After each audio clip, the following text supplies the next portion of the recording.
Hello friends, आप सभी का मेरे इस ब्लॉग में बहुत बहुत स्वागत है। और फ्रेंड्स, आज का मेरा जो ब्लॉग है वो पर्टिकुलर जेट प्लांट के ऊपर है। जैसा कि आप सभी जानते हैं कि इतनी सर्दी हो रही है तो प्लांट्स जो है वो ग्रोथ नहीं कर रहे हैं। मैक्सिमम प्लांट की ग्रोथ जो है वो रुक गई है। तो उसी के बारे में आज मैं आपको अपने इस ब्लॉग में बताऊंगी कि आपका जेट प्लांट भी इस कड़ाके की सर्दी में कैसे हरा भरा रह सकता है। और इस टाइम मैं हूँ अपने घर की बालकनी में। आज मौसम अच्छा है, धूप निकल आई है, तो सोचा कि क्यों ना जेट प्लांट से रिलेटेड कुछ केयर टिप्स आप लोगों के साथ भी शेयर किए जाए। उसी के साथ मैंने आपको उस जेट प्लांट में कुछ ऐसे होममेड फर्टिलाइजर्स हैं उसके बारे में भी बताऊंगी कि वो चीज़ें जो हम फेंक देते हैं वो कहीं ना कहीं हम फर्टिलाइज़र के रूप में प्लांट्स की ग्रोथ के लिए यूज़ कर सकते हैं। तो फ्रेंड्स, चलिए अपने इस ब्लॉग को स्टार्ट करते हैं। क्योंकि काफ़ी सारे लोग परेशान हैं कि उनका जेट प्लांट जो है वो ग्रोथ नहीं कर रहा है, क्योंकि ये डोरमेंसी का टाइम पीरियड होता है। तो मैक्सिमम प्लांट जो है वो डोरमेंसी पीरियड में चले जाते हैं और उनकी प्लांट की जो ग्रोथ होती है वो बिल्कुल रुक जाती है।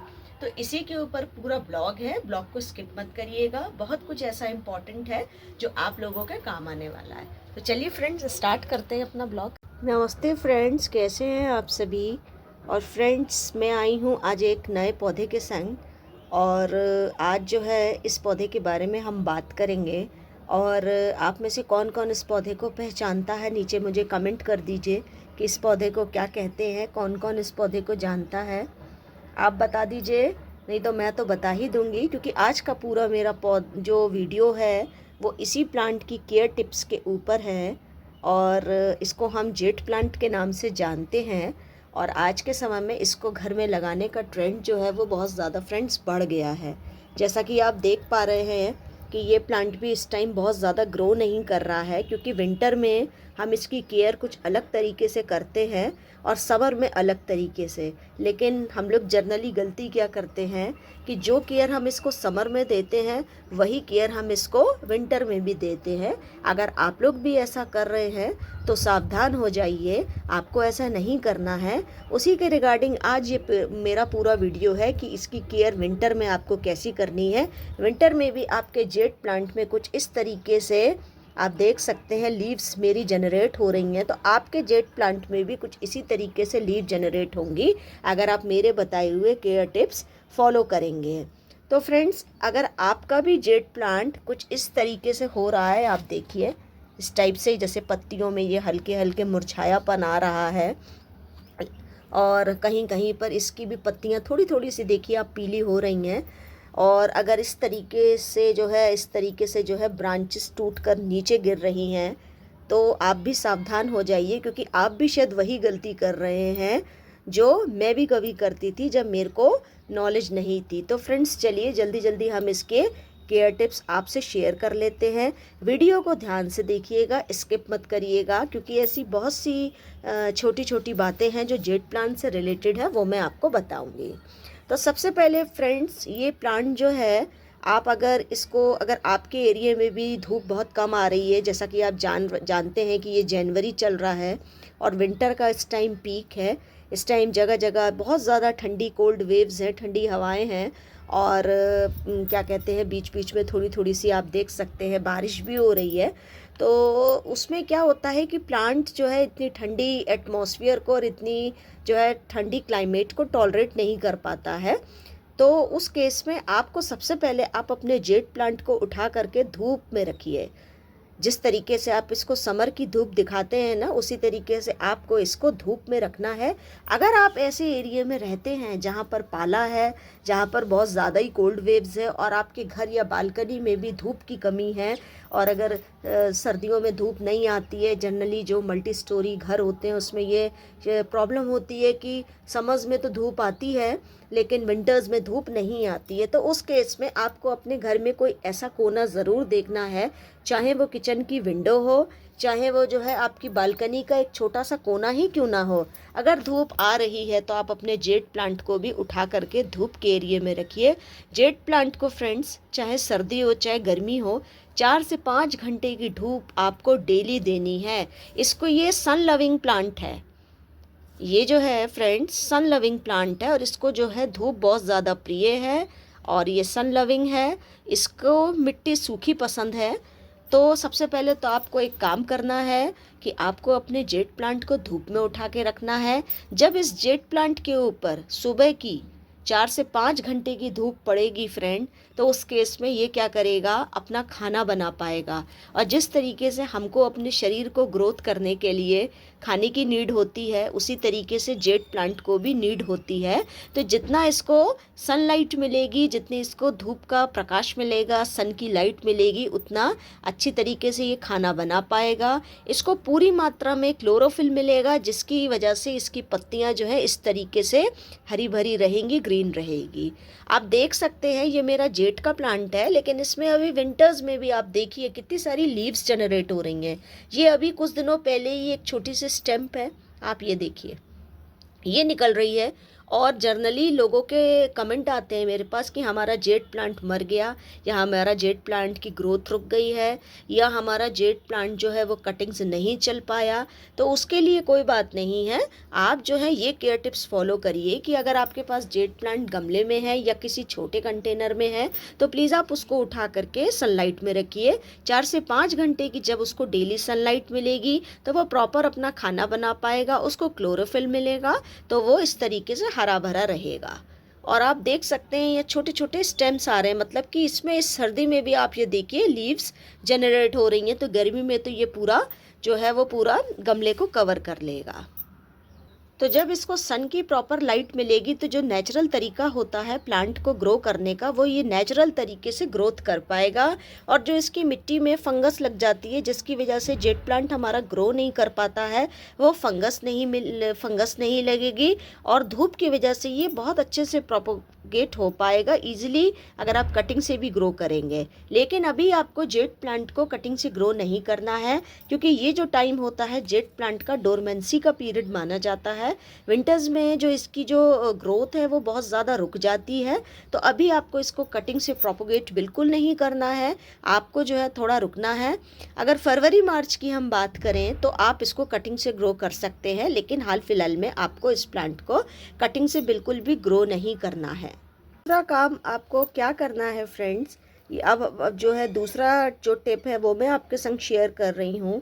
आपको अपने जेट प्लांट में पानी का यूज़ कम से कम करना है। आपका जेट प्लांट तभी अच्छे से ग्रोथ करेगा जब आप पानी की क्वांटिटी कम रखेंगे और धूप की मात्रा इसमें ज़्यादा रखेंगे। नहीं तो इसमें क्या होगा, पानी अगर आप जल्दी जल्दी डालेंगे तो इसमें कीड़े मकोड़े डर लगने का डर होगा, पत्तियां इसकी कुछ इस तरीके से पीली होकर सिकुड़ के गिरने लगेंगी। तो आपको पानी का यूज़ इसमें कम से कम करना है। अगर आपके गमले की मिट्टी किसी जगह पर, ऐसी जगह पर आपने अपने जेट प्लांट को रखा हुआ है कि आपकी जो गमले की मिट्टी है वो बहुत जल्दी जल्दी ड्राई हो रही है, तो फिर जो है आप इसमें थोड़ा ज़्यादा पानी डाल सकते हैं। लेकिन फिर भी आपको पानी तभी डालना है जब मिट्टी का मॉइस्चर पूरी तरीके से सूख जाए। इसी के साथ आपको एक चीज़ का विशेष ध्यान रखना है कि आप जब भी जेड में पानी देते हैं तो पानी आपको इस तरीके से साइड से देना है, आपको पत्तियों में ऊपर की तरफ से फ्रेंड्स पानी नहीं देना है। ये आप देख सकते हैं कि कितनी बढ़िया नई स्टेम निकली है।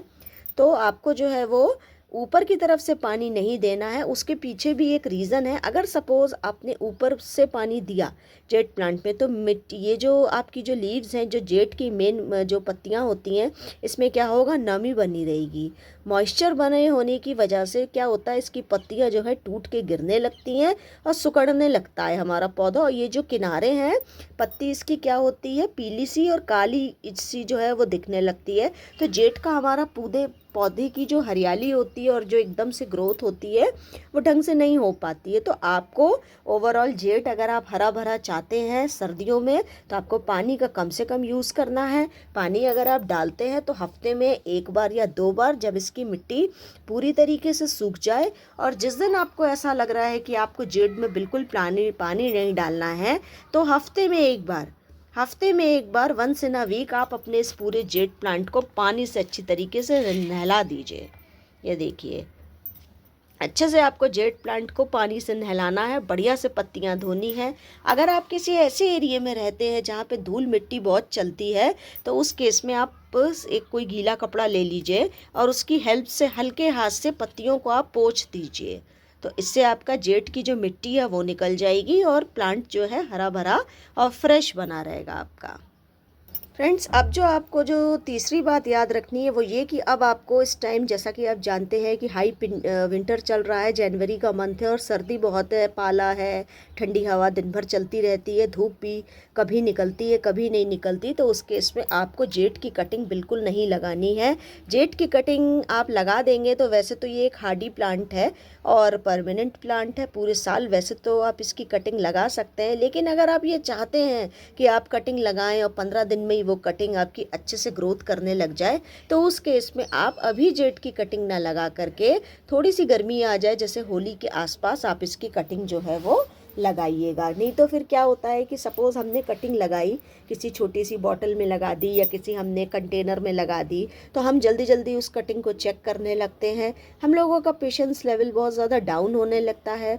जो गार्डनर हैं, जो प्लांट लवर है, उनके अंदर पेशेंस कम होता है, क्योंकि जब भी हम किसी प्लांट को नर्सरी से लेकर आते हैं तो हम ज़रूर चेक करते हैं कि प्लांट की ग्रोथ कहीं रुक तो नहीं गई है, या प्लांट में अगर कोई कली है और हम उसको कली के साथ ही जैसे नर्सरी से लेकर के आते हैं तो हम बहुत इंतज़ार देखते हैं कि हम जो है इसकी फूल कब आए। जैसा कि ये है, आप देख सकते हैं कि ये गुलाब का पौधा है। तो अभी मैं 4 से 5 दिन पहले नर्सरी गई थी, तो मैं नर्सरी जब गई तो ये एक छोटी सी कली थी, तो 3 दिन बाद ही ये जो है ब्लॉसम हो गया।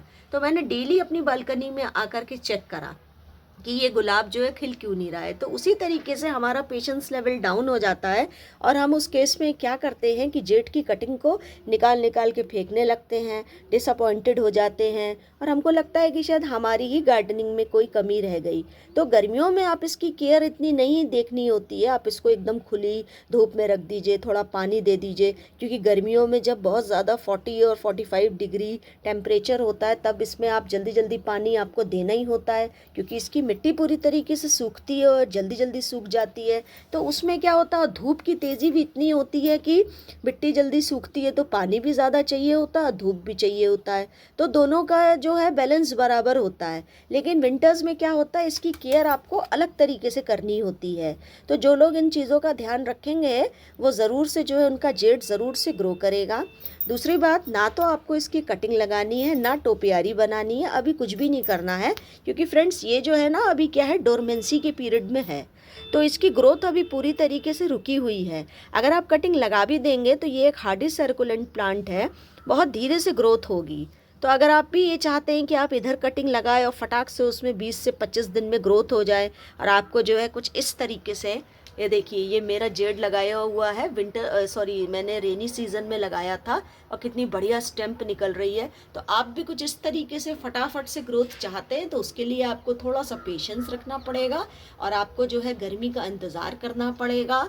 और जो है वो अगर आप बरसातों के दिनों में लगाते हैं तो बहुत ही रिज़ल्ट आपको अच्छा देखने को मिलेगा। तो अभी आपको कुछ काम बिल्कुल नहीं करने हैं, ना तो कटिंग लगानी है, ना टोपियारी बनानी है, सिर्फ इसको धूप में उठा करके रखना है, पानी कम से कम देना है, नहीं तो इसकी पत्तियां पीली होकर गिर जाएंगी, क्योंकि इसकी पत्तियों में पानी भर जाता है नमी की वजह से, मॉइस्चर की वजह से। सिर्फ आपको फिर इसमें इस तरीके से स्टेम्प दिखेंगे और ये पत्तियां सिकुड़कर गिरने लग जाएंगी। तो ऐसा काम आपको अभी बिल्कुल भी नहीं करना है। इसके साथ फ्रेंड्स, आपको एक और बात का ध्यान रखना है कि आप कोई भी वीडियो अगर जेड प्लांट से रिलेटेड देखते हैं या कोई शॉर्ट्स देखते हैं या नर्सरी में जाते हैं या किसी के घर पे जाते हैं, तो हर इंसान आपको यही कहता दिखाई देगा कि जेड में पानी कम से कम देना चाहिए। मैं भी आपको इस वीडियो में यही मैसेज दे रही हूँ कि आप जेड में पानी कम से कम दीजिए, लेकिन विंटर सीजन में आपको पानी का बैलेंस बना के रखना है। हमको ये लगता है कि अरे जेड तो एक हार्डी सर्कुलेंट प्लांट है, हमको इसमें पानी नहीं देना चाहिए, क्योंकि सब लोग हमें इसमें पानी देने से करते हैं मना, और हम इसमें पानी बहुत कम देते हैं। तो कभी कभी इतना ज़्यादा पानी कम हो जाता है कि पत्तियां जो हैं बहुत ज़्यादा ख़राब होने लगती हैं, क्योंकि बिल्कुल भी पौधे को जो है वो ऑक्सीजन नहीं मिल पाती है, क्योंकि पानी में ऑक्सीजन होती है और पौधा जो है वो कैसे ग्रोथ करेगा अगर आप पानी की क्वांटिटी बिल्कुल ही कम कर देंगे। तो आपको पानी देना है, लेकिन देख कर देना है। पानी का आपको थोड़ा सा अंदाज़ा रखना है कि ऐसा भी नहीं है कि आप ओवर वाटरिंग कर रहे हैं और ऐसा भी नहीं है कि आप पानी की क्वांटिटी बिल्कुल कम कर दें कि पौधा जो है वो ऑक्सीजन भी ना ले पाए। तो इन छोटी छोटी बातों का आपको बहुत ध्यान रखना है। साथ ही जेट प्लांट जो है सिर्फ विंटर सीजन में अपने आप को बचाने का काम करते हैं। ये जब इनको धूप मिलती है तो अपने लिए थोड़ा सा खाना बनाते हैं ताकि ये जीवित रह सके। इनका जो है वो टाइम पीरियड जो ग्रोथ का होता है वो बिल्कुल रुका हुआ होता है, क्योंकि ये डोरमेंसी में जाते हैं। तो मैंने आपको बता ही दिया है कि विंटर में अगर आप अपने जेट प्लांट को हरा भरा रखना चाहते हैं तो आपको कुछ छोटी छोटी केयर टिप्स हैं, उसका आपको ध्यान रखना है। वीडियो को एंड करने से पहले मैं आपको ये भी बता देना चाहती हूँ कि मैं अपने जेट प्लांट में कौन सा फर्टिलाइज़र ऐसा यूज़ करती हूँ कि विंटर सीजन में भी आप ये देख सकते हैं कि मेरे जेड में से नई नई पत्तियाँ और स्टेम्स इस तरीके से आ रहे हैं। ये देखिए। और फ्रेंड्स, आप यकीन नहीं करेंगे, ये मेरे पास जेट का एक पौधा था, इसमें से मैंने बहुत कटिंग लगाई हैं और ये मेरा एक हैंगिंग प्लांटर है, आप देखिए। और इस प्लांट की कटिंग से मैंने इतना बड़ा और अच्छा सा डेंस कर लिया है। ये अभी जब जुलाई अगस्त में अच्छी बारिश हो रही थी तो आप देख सकते हैं यहाँ से ये जेट कितना डेंस हो रहा है। तो अभी जब जुलाई अगस्त में रेनी सीज़न था और इस बार बहुत रिच जो है वो वेदर गया है, बहुत बढ़िया बारिश हुई, तो वहीं पर ही मैंने कुछ कटिंग काट कर लगा दी थी, तो आप देख सकते हैं। और ये टचवुड मेरा विंटर में भी अच्छी ग्रोथ कर रहा है। थोड़ा सा ये जो है इसकी लीव्स यहाँ से ख़राब हो गई हैं क्योंकि इधर जो है पाला वगैरह बहुत पड़ रहा है। अगर आप भी किसी ऐसे एरिया में रहते हैं जहाँ धूप की कमी है, पाला है और सुबह काफ़ी ओस पड़ रही है, तो आप अपने इस प्लांट को शेड में उठा के रख दीजिए, खुले में मत रखिए। मतलब ये जो है डायरेक्ट जो है पाले की और ओस के कांटेक्ट में ना आए, आप इसको थोड़ा सा शेडी एरिया में रख दीजिए इस तरीके से। ये देखिए। अब फ्रेंड्स, हम बात करते हैं कि फर्टिलाइज़र हम अपना नॉर्मली प्लांट में कौन सा यूज़ करें। तो आप ये देख सकते हैं कि अगर आप ये चाहते हैं कि आपकी जेट की पत्तियां एकदम चमकदार बनी रहें और आपको मार्केट से भी किसी फर्टिलाइज़र को लेके आने की ज़रूरत ना पड़े, तो ये एक होममेड जो है वो फर्टिलाइज़र है। ये चाय की पत्ती है। जब हम चाय बनाते हैं तो जो हमारी चाय की पत्ती बच जाती है उसको मैंने इस तरीके से एक प्लास्टिक के कंटेनर में इकट्ठा करके रख लिया है। और ये मेरी 4 से 5 दिन की इकट्ठी करी हुई चाय पत्ती है। इसमें अदरक भी पड़ा हुआ है। कुछ लोगों का ये कहना है कि अदरक से जो है वो खाद नहीं बन पाती है, पर ऐसा कुछ नहीं है। अदरक इसमें है तो आप पड़ा रहने दीजिए। इसको आप अच्छी धूप में सुखा लीजिए, ड्राई कर लीजिए। और जब ये बिल्कुल सूख जाए, इसमें से चीनी की जो मिठास है वो बिल्कुल हट जाए, क्योंकि चीनी की मिठास से पौधे ख़राब हो जाएंगे आपके, तो वो हट जाएगी। तो आप पहले तो धो लीजिए साफ़ पानी से, इस पत्ती को अच्छे से धो लीजिए। अदरक इसी में रहने दीजिए, अदरक को आप इसे हटाइए मत। और इसको आप जो है अच्छी धूप में सुखा लीजिए। और ये आपका बहुत बढ़िया होममेड फर्टिलाइज़र है, तो आप इसको जो है जेड में दीजिए इस तरीके से, तो आपका जेड भी जो है हरा भरा रहेगा। तो फ्रेंड्स, ये थी मेरी एक छोटी सी वीडियो। आपको ये वीडियो कैसी लगी? आपने मेरी हर वीडियो पे कमेंट भी करा, शेयर भी करा। इसी तरीके से इस वीडियो को भी प्यार दीजिएगा। आगे से आगे इस वीडियो को आप शेयर करिएगा ताकि ज़्यादा से ज़्यादा लोगों को ये जानकारी मिल सके और सभी लोग अपने जेट प्लांट की अच्छे से केयर कर सकें। और जिनके भी जेट प्लांट की पत्तियाँ पीली होकर झड़ रही हैं या जेट प्लांट की ब्रांचेस टूट रही हैं, वो अपने जेट प्लांट को अच्छी केयर दे सकें। तो आप ज़्यादा से ज़्यादा शेयर करिएगा फ्रेंड्स। और जो भी लोग मेरे चैनल पे नए हैं, चैनल को लाइक करिएगा, सब्सक्राइब करिएगा। आगे आप किस तरीके के पौधे पे इस तरीके की डिटेल की वीडियो चाहते हैं, उस पौधे का नाम मुझे कमेंट सेक्शन में ज़रूर बताइएगा। मैं ज़रूर आपके संग अपनी नॉलेज शेयर करूँगी और उम्मीद करती हूँ कि ये वीडियो आपको पसंद आएगा। Thank you friends. एक बार जाने से पहले जेट प्लांट की हरियाली को आपको और दिखाना चाहती हूँ। नमस्ते फ्रेंड्स, थैंक यू।